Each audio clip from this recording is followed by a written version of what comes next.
Hello everyone, I am your Sudesh ma'am. Welcome back to my YouTube channel English mastermind.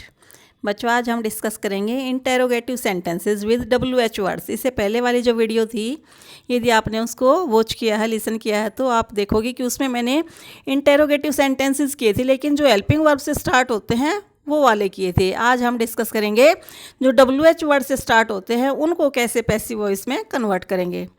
तो जो हमारे WH words हैं, जैसे who, what, when, where, how, which etcetera, जितने भी ये जो WH वर्ड्स होते हैं इनको WH family words, WH family बोलते हैं। तो यदि बिगिनिंग में ये वर्ड आते हैं तो फिर पैसिव वॉइस कैसे चेंज करते हैं। तो बच्चों, इसमें कंफ्यूज होने की, घबराने की थोड़ी सी भी ज़रूरत नहीं है। जैसे हमने हेल्पिंग वर्ब से स्टार्ट होने वाले सेंटेंसेस को कन्वर्ट किया है, सेम वही मेथड है इसमें भी। बस जो हेल्पिंग वर्ब बिगिनिंग में आ रही है वो हेल्पिंग वर्ब अब बिगिनिंग में ही रहेगी।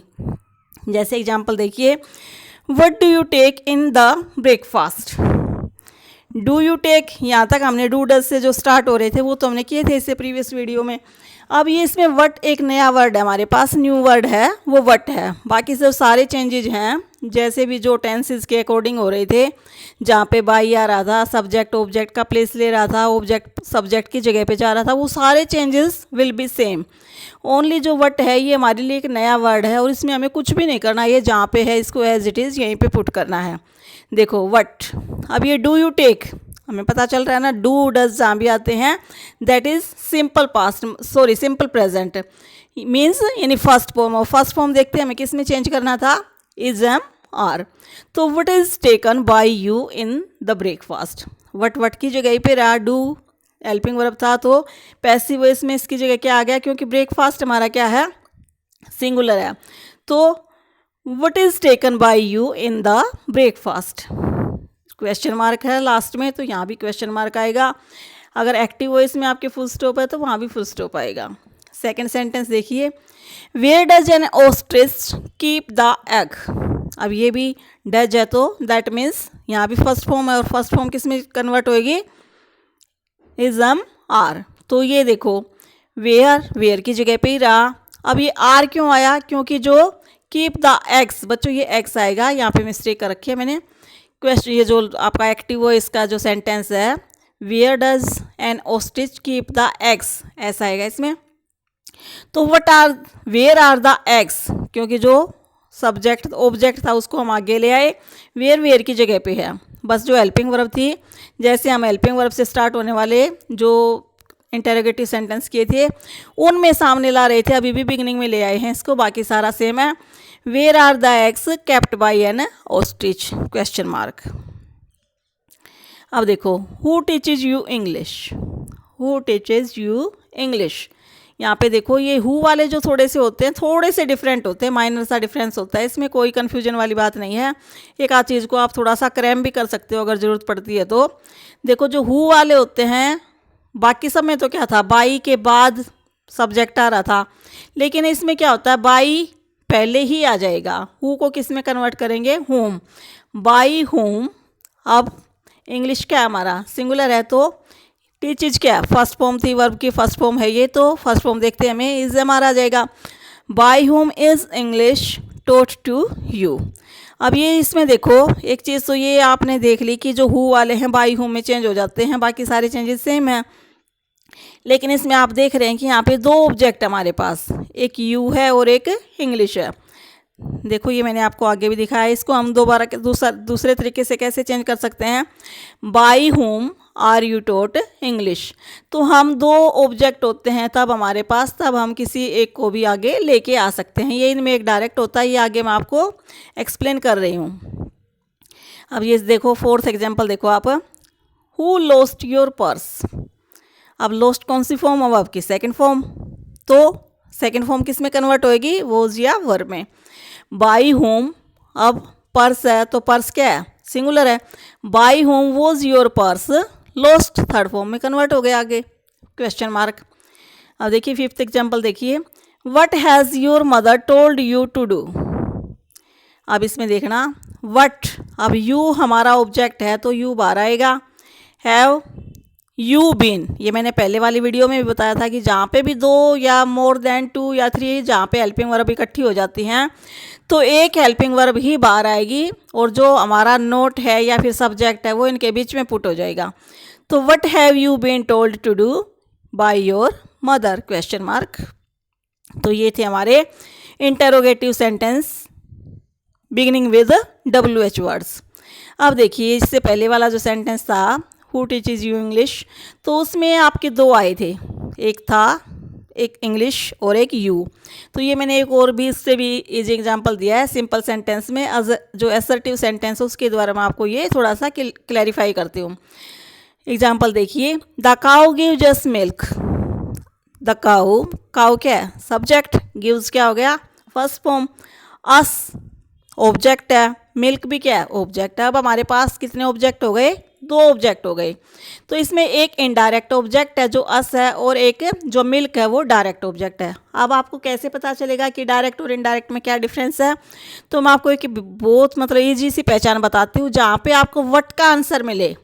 The sentence in which you get the answer of what, जहाँ पे व्हाट का आंसर मिले मतलब क्या, कि क्या मिला, क्या दिया, क्या क्या का आंसर जहाँ पे भी मिले वहाँ पे वो होता है आपका डायरेक्ट ऑब्जेक्ट।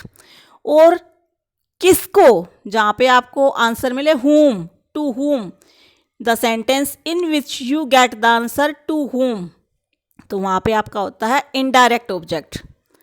और मोस्टली एक और पहचान बताती हूँ, जो डायरेक्ट ऑब्जेक्ट होता है वो मोस्टली नॉन लिविंग थिंग्स होती हैं, वो लिविंग थिंग्स नहीं होती। लेकिन जो इनडायरेक्ट ऑब्जेक्ट होता है वो आपका लिविंग होता है, उसमें नॉन लिविंग नहीं होती। तो इसमें देखिए अस क्या हमारे लिए यूज हुआ है, तो ये क्या इनडायरेक्ट ऑब्जेक्ट है मतलब लिविंग है ये। मिल्क क्या है नॉन लिविंग थिंग है, तो ये डायरेक्ट ऑब्जेक्ट है। तो गाय हमें क्या देती है, क्या का आंसर किससे मिल रहा है मिल्क से, तो ये क्या हो गया डायरेक्ट ऑब्जेक्ट। व्हाट का आंसर कौन दे रहा है मिल्क, किसको देती है हुम का आंसर कहाँ पे मिल रहा है अस, हमें देती है, तो अस क्या हुआ हमारा इनडायरेक्ट ऑब्जेक्ट। तो आई होप कि आपको जो डायरेक्ट और इनडायरेक्ट का जो कॉन्सेप्ट था छोटा सा ये समझ आ गया होगा। तो आपको मतलब बुक्स में काफ़ी थोड़ा सा लेंथी होके मिल जाएगा, कहीं पे डायरेक्ट ऑब्जेक्ट दे देंगे, कहीं पे टू ऑब्जेक्ट्स डाल देंगे, तो आपको कन्फ्यूजन की कोई ज़रूरत ही नहीं है। इनमें एक इनडायरेक्ट होता है, जब भी दो ऑब्जेक्ट होंगे तो एक डायरेक्ट होएगा और एक इनडायरेक्ट होएगा। तो इनको हम दो वे में चेंज कर सकते हैं, या तो आप डायरेक्ट ऑब्जेक्ट को बाहर ले आइए या फिर इनडायरेक्ट ऑब्जेक्ट को बाहर ले आइए, सेंटेंस के बाहर ले आइए। अब देखो इसमें एक अस है और एक मिल्क है, तो हम पहले डायरेक्ट ऑब्जेक्ट को बाहर लेके आते हैं। Milk is given to us by the cow. जब हम डायरेक्ट ऑब्जेक्ट को लाएंगे तो जो हमारा इनडायरेक्ट ऑब्जेक्ट है उससे पहले टू जो प्रेपोजिशन है वो आएगी। तो इसमें दो प्रेपोजिशन हो गई, एक तो बाई आ ही रही थी, बाई तो आ ही रहा है सभी पैसिव वॉइस में, तो इसमें टू भी एक नई प्रेपोजिशन इंट्रोड्यूस हो जाएगी। जब आप डायरेक्ट ऑब्जेक्ट को बाहर लाते हो मतलब लास्ट वाले को बाहर लाओगे तो टू आएगा, और बीच वाले को बाहर लाओगे तो फिर टू नहीं आएगा। देखो बी वाला पार्ट देखो इसका, वी आर गिवन मिल्क, अब अस है तो अस का क्या है वी अस में चेंज होता था, अब अस किस में चेंज हो जाएगा वी में। जब हम इसको एज ए सब्जेक्ट यूज करेंगे तो ये अपनी सब्जेक्टिव फॉर्म में आ जाएगा। अस क्या है ऑब्जेक्टिव फॉर्म है और वी क्या है सब्जेक्टिव फॉर्म है। तो we are given milk by the cow, यहाँ पे एक जो दूसरी प्रेपोजिशन थी टू उसकी रिक्वायरमेंट नहीं है। तो आपकी मर्जी पे डिपेंड करता है कि आप किसी भी वे में इसको चेंज कर सकते हैं, बट आपको आने दोनों चाहिए, क्योंकि कई बार हम एग्जाम में पूछ लेते हैं कि change this sentence in the two ways, आप दोनों वेज से इसको चेंज करिए। एक एग्जाम्पल और लीजिए, my uncle gave me a gift. यहाँ भी क्या हो गए दो ऑब्जेक्ट है हमारे पास, एक मी और एक अ गिफ्ट। तो पहले अ गिफ्ट क्या हुआ मेरे अंकल ने मुझे क्या दिया, what was given to me by my uncle, क्या दिया गया, क्या का आंसर कहाँ से मिल रहा है अ गिफ्ट, मेरे अंकल ने मुझे एक गिफ्ट दिया। किसको दिया होम का आंसर कौन दे रहा है मी, तो मी क्या हुआ हमारा इनडायरेक्ट ऑब्जेक्ट। तो पहले डायरेक्ट ऑब्जेक्ट को बाहर लाइए, a gift was given to me by my uncle. तो जब भी आप डायरेक्ट को लेके बाहर आओगे मतलब पीछे वाले को बाहर लाओगे तो टू भी आएगा, और जब बीच वाले को बाहर लाओगे तो फिर टू की रिक्वायरमेंट नहीं है। I was given a gift bye my uncle. तो आई होप कि आपको ये जो डायरेक्ट और इनडायरेक्ट का जो ये टॉपिक था, मतलब दो अगर ऑब्जेक्ट आ जाएं तो कैसे चेंज करते हैं, ये आपको अच्छे से क्लियर हो गया होगा। आप बुक्स की भी हेल्प लेते रहिए साथ साथ में, क्योंकि अकेली जो यूट्यूब्स की वीडियो है वो आपके लिए हेल्पफुल हो सकती है बच्चों, एक गाइड आपके लिए। आपका मार्गदर्शन कर सकती हैं, बट वो सफिशिएंट नहीं होती। कोई भी वीडियोज़ हो वो सफिशिएंट नहीं होती, आपको बुक की हेल्प तो लेनी ही पड़ेगी। तो साथ साथ आप जैसे ही वीडियोज़ सुने, आपका कॉन्सेप्ट क्लियर हो जाए, उसके साथ साथ आप अपनी बुक्स की भी रीडिंग लीजिए। अब हम करेंगे, अब हमने किस में डिस्कस किया था, ये जो एक्टिव वॉइस पैसिव वॉइस का जो चेंजेस थे वो किस में डिस्कस किए हैं, in the tenses, according to tenses, कि टेंसेज के अकॉर्डिंग एक्टिव से पैसिव में कैसे कन्वर्ट होंगे। इसमें हम नेगेटिव, सिंपल, असर्टिव, इंटेरोगेटिव सभी प्रकार के सेंटेंसेस डिस्कस कर चुके हैं। अब हम करेंगे passive voice with imperative sentences. अच्छा, इम्पेरेटिव सेंटेंसेस होते कौन से हैं? Imperative sentences are the sentences that expresses command, order, request, suggestion, advice. जो सजेशन, एडवाइस, कमांड, इन चीज़ों को जो एक्सप्रेस करते हैं वो होते हैं इम्पेरेटिव। अब कई बच्चों को नहीं पता चलता कि इसमें क्या एक्सप्रेस कर रहा है, ये कमांड है, सजेशन है या फिर क्या है। तो आप इसको, एक और वे है, इसको कैसे रिकग्नाइज करोगे, इसमें है वो सब्जेक्ट नहीं होता, विदाउट सब्जेक्ट होते हैं। यहाँ पे सब्जेक्ट अंडरस्टूड है। देखो ये जो एग्जाम्पल दिया मैंने, डू इट, डू इट, ये मैंने आपके लिए तो बोला। मान लो मैं टीचर हूँ, मेरे सामने कोई बच्चा खड़ा है और मैं उस बच्चे को कह रही हूँ डू इट, तो अंडरस्टूड है ना, वो बच्चा मेरे सामने खड़ा, मुझे यू कहने की ज़रूरत ही नहीं है। तो जो यहाँ पे जो जितने भी इम्पेरेटिव सेंटेंसेज होते हैं, इनमें जो सब्जेक्ट होता है मोस्टली यू होता है, और यू अंडरस्टूड है यहाँ पे। तो ये कौन से हुए आपके इम्पेरेटिव सेंटेंसेस। तो आपको ये जरा सा सेंटेंस है डू इट, इसको आपको पैसिव वॉइस में कन्वर्ट करना है। एक्टिव वॉइस का एग्जांपल है। तो इसका मेथड क्या है, दो मेथड से हम इसको पैसिव वॉइस में कन्वर्ट कर सकते हैं। देखो लेट, पहला वे क्या है, let plus object plus be plus V3 का मतलब जो जितने भी, चाहे हम टेंसेस के अकॉर्डिंग चेंज करते हैं, चाहे फिर इन्फिनेटिव वाले हैं या इम्पेरेटिव हैं, फॉर्म कौन सी रहेगी, थर्ड रहेगी। इस बात को तो आपको बस हमेशा के लिए याद रखो। तो मेथड 1 क्या है कि लेट ऑब्जेक्ट बी और वर्ब की थर्ड फॉर्म। तो इसके अकॉर्डिंग हम चेंज कर सकते हैं। तो इसके according let it be done, let object क्या हमारा इट, फिर आया बी और डू की थर्ड फॉर्म क्या है done, late it be done. या फिर दूसरा मेथड है, देखो ये आपका दूसरा जो सेकंड मेथड है ये है। इसमें क्या करते हैं, यू आर एडवाइज्ड या फिर सजेस्टेड, या आपको सेंस देखनी है कि सेंटेंस में क्या है। अब डू इट, ये आपको पता चल रहा है कि ये ऑर्डर है, कमांड है। तो you are advised, suggested, requested, order, commanded. तो ये वर्ड्स आने के बाद फिर आएगा टू आपका, और फिर जो सेंटेंस है वो एज इट इज़ रहेगा, वर्ब की फर्स्ट फॉर्म, मतलब वर्ब की फर्स्ट फॉर्म से बिगिन होते हैं ये सेंटेंस। जितने भी इम्पेरेटिव सेंटेंसेस होते हैं वर्ब की फर्स्ट फॉर्म से स्टार्ट होते हैं। तो एज इट इज़ आ जाएगा, यू आर एडवाइज टू या यू आर ऑर्डर टू, ये जो भी वर्ड्स हैं आप सेंस के अकॉर्डिंग फील कीजिए। रिक्वेस्टेड कहाँ पे आता है, जहाँ पे भी प्लीज़ होगा वहाँ पे क्या आएगा, प्लीज़ आते ही क्या हो जाएगा रिक्वेस्टेड, और जो प्लीज़ वर्ड है वो आपका फिर वहाँ से रिमूव हो जाता है, उसको हम रिमूव कर देते हैं और वहाँ पे आएगा रिक्वेस्टेड। अब देखो यहाँ पे लेट इट बी डन, हमने ये लेट के अकॉर्डिंग चेंज किया, और साफ पता चल रहा है कि यहाँ पे सेंस के अकॉर्डिंग कि तुम इसे करो, ऑर्डर है ये। You are ordered to do it, तो यू आर ऑर्डर्ड ये वर्ड हमें अपने पास से पुट करना है, बाकी तो जो सारा है वो you are ordered to do it तो सेम रहेगा। तो जो भी आपको मेथड ईजी लगे उसके अकॉर्डिंग आप चेंज कर सकते हो। बाकी मुझे तो जो नीचे वाला बी मेथड है ये ज़्यादा ईजी लगता है कि सेंस देखिए यू आर ऑर्डर टू, ना हमें वर्ब की फॉर्म चेंज करनी है, ना बी वगैरह कुछ नहीं आ रहा, बस ये वर्ड पुट करो और हमारा सेंटेंस कन्वर्ट हो गया। अब देखो साइड में और एग्जांपल्स हैं, डोंट डिस्टर्ब दैम।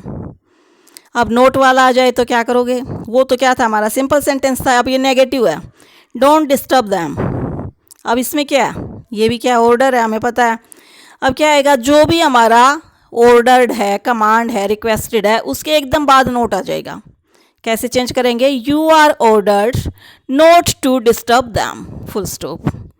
मतलब जो भी आपका टू है उसके एकदम पहले क्या आ जाएगा नोट, या फिर ऐसे मान सकते हो कि जो भी हम वर्ड कर रहे हैं ऑर्डर या रिक्वेस्ट उसके बाद नोट आ जाएगा। कैसे भी याद कर लीजिए, या तो टू से पहले या ऑर्डर्ड या रिक्वेस्ट के बाद। तो you are ordered not to disturb them. अब देखना ये नेक्स्ट, अब लेट के अकॉर्डिंग कैसे करेंगे, लेट दैम। अब जो हमारा ऑब्जेक्ट है उसके एकदम बाद क्या आ जाएगा, not. Let them not be disturb. तो आपको जो मेथड इजी लगता है आप कर सकते हैं।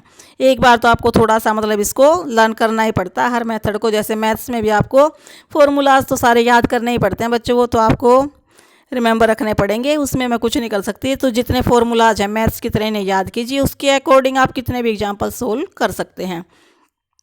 नेक्स्ट एग्जाम्पल है प्लीज़ के अकॉर्डिंग में दिया है, प्लीज़ ओपन द डोर। अब मैंने बोला था ना जो प्लीज़ आते हैं हम किस में चेंज करेंगे, जो हमारी वर्ब है उसको किस में चेंज करेंगे, यू आर रिक्वेस्टेड। अब ये प्लीज़ है इसको हम रिमूव कर देंगे, बाकी सारा सेम है। टू ओपन द डोर, ये थे हमारे इम्पेरेटिव सेंटेंसेस। अब देखिए passive voice with modal verbs. जो मॉडल वर्ब्स कौन सी होती है हमारी, can, could, may, might, will, would, shall, should, must, ought, to, need, ये सारी क्या होती है हमारे मॉडल्स होते हैं, तो इनको मॉडल वर्ब्स बोलते हैं हम। तो अगर इनके साथ हमारा एक्टिव वॉइस है तो पैसिव वॉइस में कैसे चेंज करेंगे, बिल्कुल ईजी है, डरने की जरा सी भी जरूरत नहीं है आपको। जैसे हमने फ्यूचर टेंस को किया था, विल के बाद हमने क्या इंट्रोड्यूस किया था अपने पास से, बी। तो इसमें भी क्या करना है, जितने भी मॉडल्स हैं उनके बाद हम क्या पुट करेंगे, बी। क्या फॉर्मूला रहेगा, जो फॉर्मूला सेम रहेगा, बस जो हेल्पिंग वर्ब थी वहाँ पे एग्जाम आ रहे थे टेंस के अकॉर्डिंग, यहाँ पे क्या आ गए, हमारे मॉडल्स आ गए। इन सभी के बाद ही बी करना हमको। ऑब्जेक्ट बाहर आ गया, मॉडल जो है एज इट इज़ वो का वो रहेगा, कैन है तो कैन रहेगा। ऐसा नहीं कि हम कैन को कुड में चेंज कर देंगे, नहीं, जो भी है एज इट इज़ रहेगा, बस हमें बी पुट करना है। मॉडल के एकदम बाद क्या करेंगे, जो मॉडल वर्ब हमारे पास उसके एकदम बाद बी पुट करेंगे। बाकी जो वर्ब की थर्ड फॉर्म थी और जो सब्जेक्ट लास्ट में आ रहा था सारा सेम रहेगा, बाई जो आना है वो भी आएगा आपका। अब देखिए you can do it. It क्या हमारा ऑब्जेक्ट हो गया, इट कैन था कैन ही रहेगा, it can be done. Do की थर्ड फॉर्म क्या हो गई, done. It can be done by you. You का जो ऑब्जेक्टिव फॉर्म होती है वो भी क्या होती है, you. It can be done by you. No one should ever tell lies. ये एग्जाम्पल देखिए, जहाँ भी नो वन या नोबडी आता है that means that sentence is negative, वो सेंटेंस आपका नेगेटिव है। तो उसमें हम खुद जो नोट है वो अगर नेवर एवर आ जाता है और नो वन या नोबडी है तो एवर को हम नेवर में कर लेते हैं कन्वर्ट, फिर नोट नहीं आता, क्योंकि नोट और नेवर सेम ही मीनिंग देते हैं, तो नोट और नेवर कभी भी इकट्ठे नहीं आते। तो देखो इसको चेंज करो, no one should ever tell lies, किसी को भी झूठ नहीं बोलने चाहिए। तो इसको कैसे करेंगे, हमारा ऑब्जेक्ट क्या होगा, lies. Lies should never B. अब जो नो वन है इनको हम अवॉइड करते हैं, नो वन है, पीपल है, समवन है, इनको हम बाई यूज नहीं करते इन वर्ड्स के साथ। No one lies should never be told by no one, ऐसे नहीं कर सकते हम। वैसे नो वन तो आएगा ही नहीं, नेवर आ गया था, क्योंकि दोनों नेगेटिव चीज़ें नहीं आती। अगर यहाँ पे नेवर आ गया तो फिर हम यहाँ पे एनीवन करते, लेकिन जो एनीवन है, समवन है, समबडी है, कई बार दे है, उसको हम बाई के बाद अवॉइड कर लेते हैं। पीपल है, ये जो वर्ड्स होते हैं क्योंकि अंडरस्टूड होते हैं तो इनको हम बाई के बाद मेंशन नहीं कर सकते। अगर आपको लगता है कि हमें करना चाहिए तो फिर नो वन किस में आ जाएगा, एनीवन में चेंज हो जाएगा।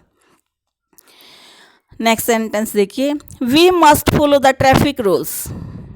अब मस्ट भी क्या है, मॉडल्स है, मॉडल्स में क्या होता है वही भी आएगी, तो ऑब्जेक्ट क्या होगा, the traffic rules must be followed. अब बायस कर सकते हैं अगर आप, वो रॉन्ग नहीं होगा, आपके नंबर हम कभी भी मार्क्स डिडक्ट नहीं कर सकते इस चीज़ के लिए, लेकिन आपको एक बड़े लेवल पे जब आते हो, हायर क्लासेज में जाते हो, तो आपको इस चीज़ की रिक्वायरमेंट समझनी पड़ेगी कि ये जो चीज़ें हैं ये अंडरस्टूड हैं। बायस हस में सभी आ जाते हैं, सारे पीपल आ जाते हैं, सभी को ट्रैफिक रूल्स फॉलो करने चाहिए। ऐसा नहीं है कि मुझे करने पड़ेंगे, आपको नहीं करने पड़ेंगे, आप करोगे मैं नहीं करूँगी, ऐसा नहीं है। तो जो चीज़ें सब के लिए हैं, सब पे अप्लाई होती हैं, उनको हम अवॉइड कर सकते हैं। तो बाई के बाद इसको हम अवॉइड कर सकते हैं, यदि आप करना चाहते हैं तो बाई आ सकता फिर। अब देखिए passive voice of infinitive sentences, हम टेंसेस के अकॉर्डिंग कर चुके हैं, मॉडल्स वर्ब मॉडल्स के अकॉर्डिंग कर चुके हैं और इम्पेरेटिव सेंटेंसेस में कर चुके हैं। अब है passive voice of infinitive sentences, कि जो इन्फिनेटिव सेंटेंस हो जाए, इन्फिनेटिव दो होते हैं बच्चों, एक विद टू और एक विदाउट टू, तो जब ऐसी सेंस में आ जाए तो फिर हम कैसे चेंज करेंगे। जैसे एग्जांपल देखिए, थोड़ा सा आपको देखने में अजीब लगेगा क्योंकि जो इज एम आर है वो या तो उसके बाद आईएनजी आती है मोस्टली, या फिर हम पैसिव वॉइस में कन्वर्ट करते हैं तब आता है। लेकिन इसमें देखिए she is to do this, वो इसको करने ही वाली है, इसको करेगी, मतलब किसी कैसे भी आप इसकी सेंस ले सकते हैं। तो ये जो टू है ये क्या है आपका इन्फिनेटिव। इन्फिनेटिव क्या होता है, टू के बाद first form, infinitive with two है ये, टू डू दिस। अब इसको कैसे चेंज करेंगे ये आपको लर्न करना पड़ेगा। सबसे पहले क्या आएगा, इसमें ऑब्जेक्ट आएगा, फिर आपकी जो हेल्पिंग वर्ब है इज एम आर जो भी है वो सेम रहेगी, फिर जो टू बी है वो भी सेम रहेगा, और थर्ड फॉर्म बाकी कुछ चेंज है ही नहीं, सारा सेम वही रहेगा। अब जो देखो दिस को बाहर लेके आइए, this is to be done. This is जो टू था हमारा और जो डू था, इनके बीच में एक वर्ड आ गया बी, और बी आते ही हमें पता है बी के बाद हमेशा थर्ड फॉर्म आती है। आप कभी भी कोई भी राइटिंग स्किल्स में कोई आप राइट कर रहे हो, स्टोरी राइट कर रहे हो, कुछ भी कर रहे हो, तो आप टेंस को थोड़ा सा अगर माइंड में रखेंगे तो आपकी जो राइटिंग पोर्शन है, राइटिंग स्किल्स हैं, वो भी आपकी काफ़ी इंप्रूव हो जाएंगी। तो बी के बाद be is always followed by third form. This is to be done by her, तो ये था आपका इन्फिनेटिव। और देखिए you are to be the orders, आपको ऑर्डर फॉलो करने पड़ेंगे, आप ऑर्डर फॉलो करने के लिए ही हो। तो हमारा ऑब्जेक्ट क्या है, द ऑर्डर्स। अब ऑर्डर्स क्या है, प्लूरल है, तो आर आएगा, ऑर्डर्स आर। अब मैंने कहा था ना हेल्पिंग वर्ब, और जो आपकी हेल्पिंग वर्ब के बाद जो टू आएगा, मतलब टू और जो मेन वर्ब है उसके बीच में बी बैठ जाएगा आके, to be obeyed by you. अब देखो कुछ चीज़ें हैं जो आपको थोड़ा सा याद रखने पड़ेंगी, जैसे है पीपल वैल्यू रिचुअल्स ग्लोबली। ये चीज़ मैं आपको पहले भी बता चुकी हूँ, इससे पहले वाले में इम्पेरेटिव जब कर रहे थे हम, मैंने बताया था कि जो पीपल है, समवन है, समबडी है, नोबडी है, इनको हम अवॉइड कर सकते हैं। वी है, दे है, वी और दे को हमेशा नहीं कर सकते, लेकिन काफ़ी सेंटेंसेज में जहाँ सब के लिए आती है वो चीज़ कॉमन हो तो इनको हम बाई के बाद पुट नहीं करते। जैसे पीपल वैल्यू रिचुअल्स ग्लोबली, मतलब सारे ही लोग जो अपने रिचुअल्स को, मतलब पूरे जो ग्लोबली तौर पर, मतलब ग्लोबली क्या होता है, पूरे विश्वव्यापी तौर पर इसको रिचुअल्स को फॉलो किया जाता है, लोग करते हैं। तो rituals are globally valued, value मतलब इंपॉर्टेंस देते हैं, वैल्यू करते हैं। तो rituals are globally valued by people. अब बाई पीपल तो अंडरस्टूड है, अगर हम लिखते हैं, खुद भी लिखते हैं, तो हमें थोड़ा सा अजीब लिखेगा, थोड़ा सा स्ट्रेंज दिखता है ये कि लोगों के द्वारा ये तो रिचुअल्स फॉलो करते हैं, किए जाते हैं, सारे जो रीति रिवाज हैं लोग ही तो फॉलो करते हैं, तो बाई पीपल लिखने की यहाँ पे जरूरत ही नहीं है, अंडरस्टूड है। क्योंकि कोई एनिमल्स या बर्ड्स थोड़ी रिचुअल को फॉलो करते हैं, पीपल ही करते हैं, तो ये अंडरस्टूड है, इसको हम अवॉइड कर सकते हैं। अब सेकेंड एग्जाम्पल देखिए आप, someone burgled the lonely house. अब ये जो समवन है, लोनली, अब इसको चेंज तो वही करना है, the lonely house was burgled by someone. ऐसे कहने की ज़रूरत ही नहीं है, क्योंकि समवन किसी के द्वारा ही किया गया। अगर हमें ये पता होता उसके द्वारा किया गया तो उसका नेम होता है यहाँ पे, तो बाय समवन करने की ज़रूरत है ही नहीं। समवन, समबडी ये कभी भी बाय के बाद नहीं आते, क्योंकि किसी के द्वारा घर में चोरी हो गई है, कर ली गई है, तो ये अंडरस्टूड है। No one saved the drowning child. अब देखो वो वैसा ही आ गया ना, एक नेगेटिव, नो वन आता है, नोबडी आता है, तो ये नेगेटिव हो जाते हैं। तो इसमें क्या आएगा, इसमें जो नो वन है वो अवॉइड हो जाएगा, ये नेगेटिव सेंस दे रहा है। जहाँ पे नो वन नोबडी आएगा that means that sentence is negative. तो जो ड्राउनिंग चाइल्ड है वो इज नॉट सेव्ड, वहाँ पे नोट आ जाएगा हेल्पिंग वर्ब के बाद। सेव्ड सेकेंड फॉर्म थी इसलिए हमने वोज किया, यहाँ पे वोज नॉट सेव्ड। अब देखिए सेंटेंसेस बिगिनिंग विद लेट, मैंने आपको स्टार्टिंग में बताया था कि 5 या 6 तरह के सेंटेंसेस होते हैं जिनको हम पैसिव वॉइस में चेंज करते हैं, और कुछ ऐसे भी रह जाते हैं विदाउट रूल्स, जिन पे मतलब कोई रूल अप्लाई नहीं होता, अलग अलग तरह से मिसलेनियस सेंटेंसेस होते हैं, वो अलग अलग मेथड में चेंज होते हैं। अब जो लेट से स्टार्ट होते हैं उसमें भी हमें कुछ नहीं करना, वही बी आएगी। मोस्टली जो सेंटेंसेज हैं जैसे मॉडल्स हैं, सभी में क्या हम बी इंट्रोड्यूस कर रहे हैं, उसके बाद एकदम से फिर हम थर्ड फॉर्म पुट करके बाकी सारे चेंजेस सेम रहते हैं। Let mister Kamal handle the accounts, ये एक्टिव वॉइस आपका। अब कैसे चेंज करेंगे, let the accounts, same method है, लेट की प्लेस पे हमें कोई चेंज नहीं किया, हमें द अकाउंट्स को ही बाहर लेके आना था क्योंकि हमारा नया सब्जेक्ट बन गया। लेट द अकाउंट्स, अब ऑब्जेक्ट, जैसे ये नया ऑब्जेक्ट आया हमारे पास, उसके बाद क्या आ जाएगा बी, हैंडल को हैंडल्ड में थर्ड फॉर्म में चेंज किया बाय मिस्टर कमल, कुछ नहीं किया हमने। तो जहाँ पे लेट है उसको लेट को वहीं पे रहने दो, और ऑब्जेक्ट को बिगिनिंग में ला के उसके बाद बी आ जाएगा। सेकंड देखिए लेट द, तो फॉर्मूला क्या है इसका, लेट फिर ऑब्जेक्ट फिर बी फिर वर्ब की थर्ड फॉर्म और फिर बाय और subject. Let the principal take the final decision, क्या करना है, फाइनल डिसीजन क्या है हमारा, ऑब्जेक्ट है, let the final decision be taken by the principal. अब देखिए कुछ मिससेलेनियस सेंटेंसेज होते हैं, मतलब मिले जुले सेंटेंसेज होते हैं, उनको हम वो मोस्टली आपके जो लेवल पे हैं 6 to 8 तो नहीं आते, लेकिन कई बार पुट कर भी देते हैं, जो एग्जामिनर हो डाल भी देता है। अब देखिए जैसे ये सेंटेंस है, it is time to take tea, ये और भी ज़्यादा ईजी होते हैं आपके लिए। It is time to take tea, अब कैसे चेंज करेंगे इसको, इट इज़ टाइम तक आपका सेम रहेगा। अब जो ऑब्जेक्ट है आप वहाँ तक आ जाइए, ऑब्जेक्ट क्या हमारा T, it is time for T. अब जो टू टेक था उसको वैसे ही कीजिए, टू बी टेकन, बी बीच में आना ही आना, तो पैसिव वॉइस में। तो ये आपको बच्चों थोड़ा सा लर्न भी करने पड़ेंगे, एक आध सेंटेंस तो आपको सेंटेंसेस लर्न कर लीजिए भाई। इस तरह का सेंटेंस हो तो इसमें क्या करते हैं कि जो टाइम तक है वो सेंटेंस एज इट इज आ गया, एक फोर जो आपकी हेल्पिंग वर्ब है वो यहाँ पे नहीं आई है, और फिर ऑब्जेक्ट को बाहर ला के फिर टू बी थर्ड फॉर्म कर देते हैं। देयर इज़ नो टाइम, अब ये क्या हो गया आपका, नेगेटिव हो गया, there is no time to waste. अब इसको क्या करेंगे, टाइम है या नो टाइम है, इसको यहाँ तक हम सेम रखेंगे, फिर आया हमारा to, there is no time to be wasted. तो ये थे हमारे एक्टिव और पैसिव वॉइस। इसमें हमने मोस्टली सभी टाइप्स के सेंटेंसेस को डिस्कस किया है, इससे पहले वाली वीडियोस में भी और इसमें भी। तो ये वाली वीडियो आपको पूरी तरह से अंडरस्टैंड करनी है, पूरी तरह से कमांड करनी है एक्टिव पैसिव वॉइस पे, तो दोनों वीडियोस को आप 2 बार 3 बार सुनिए। मैं आपको दावे से कह सकती हूँ कि एक्टिव पैसिव वॉइस में कोई कॉन्सेप्ट ऐसा नहीं बचेगा जो आपको समझ ना आए। तो बच्चों यदि आपको वीडियो अच्छी लगी तो प्लीज़ लाइक करें, शेयर करें और मेरे चैनल को सब्सक्राइब करें। Thanks for watching my videos.